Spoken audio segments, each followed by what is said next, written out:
तो दोस्तों नमस्कार, कैसे हो आप सब। वेलकम टू जॉब दर्शन। आज की वीडियो में बात करेंगे चंडीगढ़ हाई कोर्ट में सफाई सेवक प्लस माली के जो आपके पद आए थे उन सभी के प्रश्न के बारे में कि कौन कौन से आपके भी क्वेश्चन आपके कमेंट आए हैं। कमेंट इस प्रकार है, जॉब टेम्परेरी है या नहीं है, सैलरी आपको क्या सिर्फ 18,000 रुपये मिलेगी, टोटल फॉर्म्स कितने इसमें डाले गए हैं, सिफारिश आपकी इसमें चलेगी या नहीं चलेगी, इंटरव्यू में प्रश्न आपसे किस प्रकार के पूछे जाएंगे, आप सभी आकर देख रहे हैं। तो भाई देखो, मैंने कोशिश तो करी है पूरी लिखने की, लेकिन अपने पास बोर्ड छोटा है तो पूरे लिख नहीं पाया। थोड़े टाइम बाद अपने पास सब कुछ होगा, फिर आपको कोई दिक्कत नहीं आएगी। लेकिन मैं आपके लिए भाई प्रश्न सारे हैं जो मैंने लिख लिए हैं और उनकी फ़ोटो मैंने फ़ोन में खींच ली है। ठीक है, तो मैं आपको सारे बताऊँगा। आपको क्या करना है, फ़िलहाल कॉपी पेन लेकर बैठना है, क्योंकि जब मैं प्रश्न बोलूँगा तो आपको वो लिखने हैं कि इन प्रश्नों की मुझे तैयारी तो करनी ही करनी है। बाकी और जो अगर क्वेश्चन ऐड होते हैं तो मैं आपको अलग से वीडियो ला दूंगा। बाकी इसमें भी आपके कम से कम मैं 30 से 35 ऐसे प्रश्न है जो सामने वाला आपसे पूछ सकता है। ठीक है मेरे साथियों, और आप सभी को पता तो होगा ही कि इंटरव्यू की जो आपकी डेट अब आपकी आ चुकी है। इसके एडमिट कार्ड जो है आपके 12 अगस्त से जारी हो जाएंगे। तो साथियों, सबसे पहले बात करते हैं जॉब टेम्परेरी है या नहीं है। देखो, जॉब टेम्परेरी नहीं है, जॉब है आपकी रेगुलर परमानेंट। आपकी परमानेंट वाली आपकी ये जॉब है। पूरे 58 साल या 60 साल जो भी आपकी रिटायरमेंट एज होती है, ठीक है, वो आपको यहाँ पर देनी पड़ेगी। इतना तो आपको 58 साल या 60 साल जब तक आपकी उम्र नहीं होती तब तक आपको कोई हटा नहीं पाएगा। बाकायदा आपने प्रोबेशन पीरियड अच्छे से निकाला हो और अपनी नौकरी जो है वो आप अच्छे से निकालें या गुजारें। बात आती है सैलरी की, आपको सिर्फ 18,000 रुपये मिलेगी। ये मैं आपको सुनिश्चित कर देता हूँ कि आपकी जो सैलरी है वो आपकी 18,000 नहीं, उससे ज़्यादा होगी। कितनी? कम से कम 36 से 37,000। वो किस प्रकार होगी? देखो जी, 18,000 तो सिर्फ बेसिक पे है। बेसिक पे आप ये मानो जैसे आप कुछ भी चीज़ खरीदने जाते हैं, उसका एक्चुअल प्राइस उससे बहुत कम होता है, उसमें GST वगैरह ऐड करके वो आपका जो सामान है वो आपका महंगा हो जाता है। तो इसी प्रकार ये भी है, सैलरी आपकी 18,000 रुपये से चलती है, लेकिन उसमें जो भत्ते हैं वो आपके ऐड किए जाते हैं। अब भत्ते किस प्रकार के हैं? वो आपके मकान भत्ता, आपका महंगाई भत्ता, आपका ट्रांसपोर्टेशन भत्ता, मतलब आपके घर से और नौकरी तक आने का भत्ता। अब ये बता देता हूँ कितना कितना आपको मिलेगा। देखो जी, अगर DA की बात करूँ, महंगाई भत्ता जो आपका फ़िलहाल 60% जब तक आप ज्वाइनिंग लेंगे तब तक वो हो जाएगा 62 से 63% या 64%। तो आप 18,000 का 64% जितना होता है वो आप इसमें ऐड कर सकते हैं। यानी अगर मैं मतलब टोटल अगर अनुमानित उसमें बताऊं तो कम से कम 10,500 आप इसमें ऐड करो तो ये कितने हो गए? 28,500। फिर आपका 1,800 रुपये आपका मकान भत्ता भी आपको मिलेगा। हो सकता है आपको 3,600 भी मिले, क्योंकि चंडीगढ़ में 20% मिलता है, 10% मिलता है, वो मुझे ज्ञात नहीं है। आप कम से कम 10% लेके चलो तो 1,800 और ऐड करो, यानी 2,000 रुपये तकरीबन इसमें ऐड कर दो। वो आपको फिर आपकी जो सैलरी वो आपकी 30,500 31,000 हो जाती है, 30,500 हो जाती है। और उसमें आपको क्या ऐड और करना है? आपका ट्रांसपोर्टेशन अलाउंस आपको इसमें ऐड करना है। वो क्या होता है? आपका घर से या आपकी नौकरी तक आने का जो है खर्चा सरकार देती है, वो आपको इसमें ऐड करना है। फिर यहाँ पर आपकी जो सैलरी है वो आपकी 33 से 34,000 हो जाएगी। और आने वाले टाइम में जब आपका 1 साल से 2 साल आप इसमें निकालेंगे तो आपको जो 18,000 रुपये आपकी है ये आपके 18,500 हो जाएगी। फिर आपकी 19,000 हो जाएगी। इस प्रकार आपके 500-600 रुपये आपके बढ़ते जाएंगे। और सुनो, हर 6 महीने में आपके जो है DA जो मैंने बोला है फ़िलहाल 60% है, वो हर 6 महीने बाद 3-3% बढ़ता है। कम से कम 2%, ज़्यादा से ज़्यादा 4% बढ़ता है। तो वो आप मानो कि जब तक आप इसमें नौकरी आप लगोगे तो आपकी जो सैलरी है वो आपके तकरीबन 35 से 36,000 भी आपकी हो सकती है। और 1 से 2 साल 3 साल निकालने के बाद आपकी सैलरी और ज़्यादा हो जाएगी। अब बात करते हैं टोटल फॉर्म्स कितने भरे गए। देखो, जो टोटल फॉर्म्स के बारे में कोई आइडिया नहीं लग पाया, लेकिन मेरे पास मेरा खुद का जो अनुमान है वो क्या है कि इसमें कम से कम 17 से 18,000 फॉर्म इसमें भरे गए हैं। इसमें ज़्यादा से ज़्यादा अगर मैं हद भी मानूँ तो 18,500 से ज़्यादा फॉर्म नहीं डले, इससे कम ही इसमें फॉर्म डाले गए हैं। तो टोटल फॉर्म की मैंने ना RTI भी डाली थी कि RTI से पूरा पता लग जाए कि कितने फॉर्म डले हैं, लेकिन उनका जो रिप्लाई आया वो संतोषजनक नहीं आया। उनका रिप्लाई में बोला गया कि हम ये जो आंकड़ा है, हम जारी नहीं कर सकते। अब पता नहीं क्यों नहीं उन्होंने जारी किया। वैसे मैंने जितनी भी आरटीआई डाली है, चाहे आप रेलवे में लगाओ, एसएससी में लगाओ, सब के रिप्लाई आए और सब में सब कुछ उन्होंने बताया कि हाँ इतने फॉर्म डाले गए हैं, इस कैटेगरी के इतने हैं, सब कुछ पता लग जाता था, लेकिन इन्होंने बताया नहीं, पता नहीं क्यों नहीं बताया। अब बात आती है भाई सिफारिश की, क्या इसमें सिफारिश चलेगी? भाई देखो, हमें क्या है, सिफारिश चले या ना चले। वैसे देखो, सिफारिश चल जाती है तो आप में से कुछ बच्चे हैं जो इसमें लग जाएंगे डायरेक्ट। अगर नहीं चलती है तो इसमें से बहुत से बच्चे हैं जो अपनी मेहनत से भी लगेंगे। तो यार इसके ऊपर डिस्कस नहीं कर सकते कि सिफारिश चलेगी या नहीं चलेगी। सिफारिश होती क्या है? आप अगर कमरे में एंटर करते हैं और आपने अगर उनके साथ अच्छा व्यवहार किया, उनको आप पहली नज़र में आप अच्छे लगे, तो ये भी तो सिफारिश है ना एक। मतलब मैं उस चीज़ को सिफारिश मान सकता हूँ जिसका बिना इंटरव्यू के या इंटरव्यू में जाने के बाद एक थोड़ा सा मतलब पक्षपात हो जाए, उसको हम सिफारिश बोल सकते हैं। तो सिफारिश चले या ना चले, अब देखो मुझे इसका पता नहीं, और ना ही मैं अपने यूट्यूब चैनल से इसको मैं कुछ बता सकता हूँ। ठीक है, मेरी मजबूरी समझिए। अब बात करते हैं, देखो सिफारिश, अगर मैं आप सोच रहे हो कि यार सिफारिश तो चलेगी, नहीं, ऐसा नहीं है। ऐसा भी नहीं है कि यार बिल्कुल आपकी, देखो कितने साल हो गए जब से सरकारी नौकरी स्टार्ट हुई है, चाहे आप बीजेपी में लगाओ चाहे कांग्रेस में लगाओ, ऐसा नहीं है। आप सभी बच्चों से, किसी से भी मिलो, तकरीबन बच्चे आपको वो ही मिलेंगे जो बोलेंगे कि नहीं यार मेरे पैसे नहीं चले या मैंने नकल नहीं मारी। तो आप कांग्रेस के टाइम पर भी देखो, जब कांग्रेस थी, हाँ थोड़ा सा आंकड़ा थोड़ा सा ज़्यादा बड़ा है अब ईमानदारी का, लेकिन थोड़ा बहुत तो अब चलता, फिर भी चलता ही है ना। अब इंटरव्यू में प्रश्न कौन से पूछे जाते हैं वो आपको मैं बता देता हूँ। देखो 50 नंबर के आपका इंटरव्यू होगा, जिसमें 25 नंबर आपके सूटेबिलिटी के होंगे। ये सूटेबिलिटी क्या है वो मैं आपको बताऊँगा। 25 नंबर आपके बिहेवियर और एटिकेट के मिलेंगे। तो टोटल आपके 50 नंबर यहाँ पर बन जाते हैं। अब मैं अपना भाई फ़ोन उठा लेता हूँ जिसमें मैंने क्वेश्चन वगैरह जो है अपने ऐड किए हैं।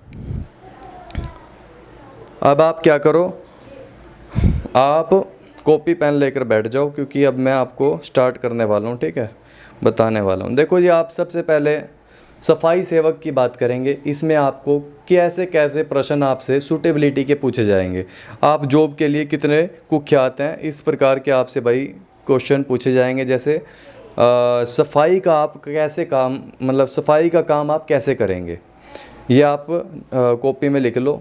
इस वीडियो में प्रश्न बोल देता हूँ, अगर आपको कुछ समझ में ना आए तो अलग से वीडियो भी ला देंगे। तो सफाई का काम आप कैसे करेंगे, ये आपका पहला प्रश्न है। दूसरा प्रश्न है जी, कोर्ट परिसर की सफाई करते समय किन बातों का ध्यान रखेंगे। कोर्ट परिसर की सफाई आप कैसे करेंगे और किन बातों का ध्यान रखेंगे। कूड़े को किस तरह अलग करेंगे, कूड़ा अलग अलग कैसे करते हैं भाई, कैसे करेंगे। जैसे कुछ फाइल्स हैं जो मतलब फाइल क्या, जो डस्ट है या जो है भाई बिल्कुल जो कागज़ किसी के काम का नहीं है, जो फेंक दिया गया, उसको अलग कैसे करोगे। जो ठीक ठाक है उसको अलग कैसे करोगे। या अगर साफ शब्दों में बात करूं तो गीला और सूखा कचरा कैसे अलग करोगे। ठीक है, कांच अलग कैसे करोगे। इस प्रकार थोड़े से क्वेश्चन आपसे पूछे जा सकते हैं, अभी और भी बताऊंगा। सफाई करते समय ग्लव्स या मास्क जैसे सेफ्टी इक्विपमेंट क्यों ज़रूरी हैं, ये आपसे क्वेश्चन पूछा जा सकता है। अगर कोई जगह बहुत गंदी हो तो आप उसे कैसे साफ़ करेंगे, अगर कोई जगह बहुत ज़्यादा गंदी है तो आप उसे कैसे साफ़ करेंगे, ये भी प्रश्न है। टॉयलेट की सफाई में किन बातों का ध्यान रखेंगे भाई, टॉयलेट की सफाई में किन बातों का ध्यान रखेंगे, ये भी आपको बताना पड़ेगा। सफाई के लिए कौन कौन से सामान्य उपकरण इस्तेमाल किए जाते हैं भाई, सफाई के लिए क्या क्या इस्तेमाल किया जाता है, झाड़ू, वाइपर, पोछा, जो भाई आपसे पूछे जाएंगे उनके आपको जवाब देने हैं और इनकी तैयारी आपको करनी है। ठीक है, ये इसमें क्या नाम है, इंटरव्यू में आपसे भाई पूछे जाएंगे।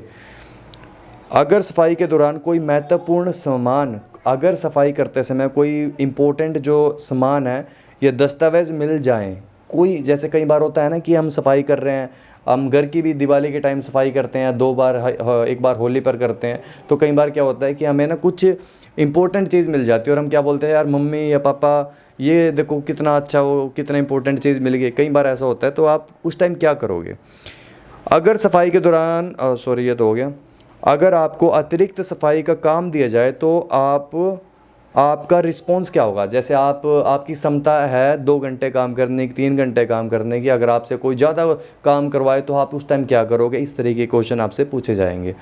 अब दूसरी बात आती है जी, माली के लिए। अब जितने बच्चे हैं जो माली के लिए हैं उनको ये चीज़ ध्यान रखनी है। सबसे पहला क्वेश्चन है जी, पौधों की देखभाल कैसे करते हैं? ये सामान्य है, देखभाल कैसे करते हैं? पानी मिट्टी उसकी देखना, उसके पत्ते वगैरह देखना, है ना, सब कुछ। पौधों को पानी कब और कितना देना चाहिए, ये क्वेश्चन आता है। खाद और मैन्योर क्या होता है? खाद क्या होती है, मैन्योर क्या होता है? खरपतवार क्या होते हैं? और पौधों की प्रूनिंग क्या होती है? कटाई, पौधों की कटाई कितनी करनी चाहिए, इस प्रकार के क्वेश्चन आएंगे। पेड़ पौधे में कीड़े लग जाएं तो क्या करेंगे? गार्डन को मेंटेन करने के लिए रोज़ कौन कौन से काम करने पड़ते हैं? कौन कौन से सीजनल प्लांट्स होते हैं? भाई सीजन के प्लांट्स कौन कौन से होते हैं? जैसे आप में से कई भाई बहन हैं, कहीं क्या तकरीबन भाई बहन जो है वो इसमें गाँव के हैं, तो उन सभी को पता होगा कि सीजनली जो पौधे हैं वो कौन कौन से होते हैं। पौधे लगाने का सही तरीका क्या है? आपको कितनी मिट्टी डालनी है, कितना पानी, क्या आपका क्या तरीका रहेगा, क्या सेफ्टी रखनी है पौधे की, क्या वो मतलब वो छल कट ना जाए, टूट ना जाए, इस तरीके से आपसे पूछे जाएंगे। अब बात आती है जी 25 नंबर का, ये होगा। और 25 नंबर का आपका रहता है बिहेवियर और एटिकेट, जिसे हम व्यवहार और शिष्टाचार बोलते हैं। हाँ, तो यह हिस्सा आपके व्यवहार, कम्युनिकेशन, डिसिप्लिन और एटीट्यूड को देखने के। हाँ, ये तो ठीक है, चलो। अच्छा, पहला क्वेश्चन है जी, सबसे पहले अपने बारे में बताइए, क्या होगा? मेरा नाम ये है जी, मेरा वो, मैं इतना पढ़ा हूँ, ये सब कुछ आपसे पूछा जाता है। आप हाई कोर्ट में यह नौकरी क्यों करना चाहते हैं, ये आपका दूसरा क्वेश्चन होगा। अगर अधिकारी आपको कोई काम करने के लिए कहे और आप पहले से किसी काम में व्यस्त हों तो क्या करेंगे? अगर अधिकारी आपको कोई काम करने के लिए बोले और आप पहले ही से व्यस्त हो तो आप उस टाइम क्या करेंगे? आपका शिष्टाचार और व्यवहार कैसा रहेगा उस टाइम? अगर कोई अधिकारी आपसे नाराज़ होकर बात करे, अगर कोई अधिकारी आपसे नाराज़ हो जाए तो आप कैसे बात करेंगे उससे, उनसे? अगर किसी कलीग से आपका विवाद हो जाए, अब कलीग पता किसको बोलते हैं? जो आपके, जब आप नौकरी में जाएंगे तो आपके जो साथी होंगे, जो नौकरी में आपके साथ रहेंगे, जो आपके क्लर्क भी हो सकते हैं, पियोन भी हो सकते हैं, आपके भाई मेली जोली भी हो सकते हैं वहाँ पर, जो आपके नौकरी कर रहे हैं, तो उनके साथ आपका व्यवहार कैसा रहेगा? अच्छा जी, अगला है जी, अगर आपको कोई ऐसा काम दिया जाए जो आपको पसंद नहीं है तो आप क्या करोगे? अब जैसे आप में से कई बच्चे हैं जो कुछ काम पसंद नहीं करेंगे, जैसे टॉयलेट की सफाई वगैरह करना, या अगर आपसे ऐसा कुछ पूछ लिया जाए कि अगर टॉयलेट की सफाई करने के लिए आपको बोल दें, तब आपका जो व्यवहार है वो कैसा रहेगा? अगर आप समय पर ड्यूटी पर पहुंच नहीं पाए तो आप क्या करोगे? या आप क्या ड्यूटी पर समय पर पहुंच सकते हो? अगर आपको कोई अधिकारी बोले कि यार 15 मिनट पहले आना है, तो क्या आप आ सकते हैं? इस तरीके से क्वेश्चन आपसे पूछे जा सकते हैं। अगर कोई व्यक्ति आपसे गलत काम करने के लिए कहे तो क्या करेंगे? अगर कोई व्यक्ति आपसे गलत काम क्या है भाई? ये फाइल वहाँ से वहाँ पहुँचा देना, मैं आपको 500 रुपये दूँगा, तो इस तरीके के क्वेश्चन। अगर आपको कोर्ट परिसर में कोई कॉन्फिडेंशियल डॉक्यूमेंट मिले तो क्या करेंगे? ठीक है, इस तरीके। क्या आप टीम वर्क में काम कर सकते हैं? क्या आप टीम वर्क में काम कर सकते हैं? जी हाँ, हम टीम वर्क में ही तो काम करते हैं। अकेले काम हम कोई भी नहीं कर सकते, चाहे आप सफाई हो, चाहे पढ़ाई हो, अकेले आप कुछ नहीं कर पाएंगे। हमेशा हमें टीम वर्क में ही काम करना पड़ता है। लास्ट सवाल है, अगर आपसे गलती हो जाए तो क्या करेंगे? गलती किसी भी प्रकार की हो सकती है, तो आप क्या करेंगे? अब देखो, मेरी तरफ से एक सलाह ले लो, क्वेश्चन आपने सुन लिए, लेकिन एक मैंने स्पीच तैयार करी है। देखो, मैं समय पर ड्यूटी करूँगा, ऐसा कुछ, ठीक है।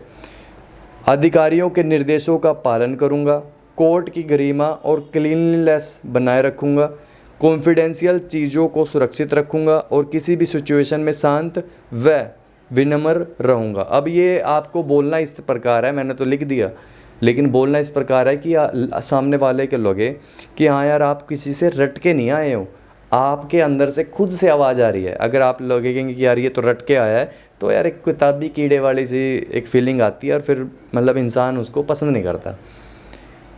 अच्छा अच्छा, एक चीज़ आप ध्यान देखो भाई, 50 नंबर के इंटरव्यू को अगर आप सिर्फ सामान्य बातचीत समझ रहे हैं तो आप गलत हैं।